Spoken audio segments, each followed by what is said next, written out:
Il y a plusieurs manières d'appliquer le dégradé. Ça, c'était la manière linéaire, mais si vous passez en radial, voilà, vous avez le dégradé radial. Vous pouvez tracer avec l'outil dégradé pour faire le radial plus ou moins grand.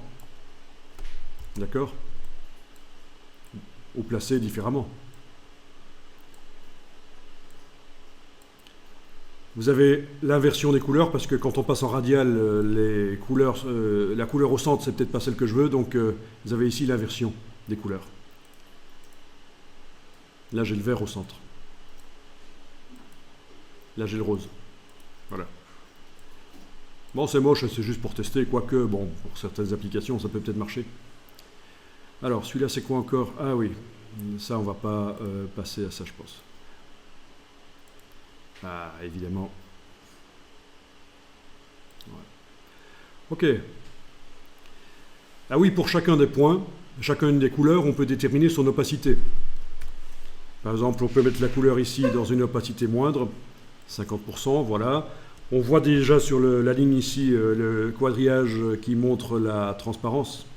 Donc on part d'une couleur verte non transparente, elle est à 100%, vers une couleur, dans mon cas ici, rosâtre à 50%. Ça ne se verra bien sûr que si vous mettez des objets derrière. Par exemple là, voilà, superbe étoile à laquelle je vais donner une couleur de fond.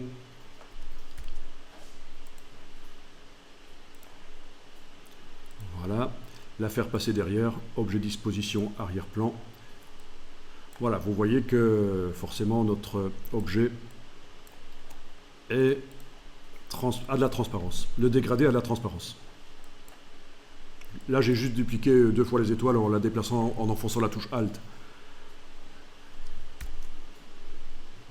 J'aurais pu aussi vérifier qu'il y a de la transparence en demandant d'afficher la transparence du document. Au menu affichage, afficher le damier de transparence. Et là, ça se voit.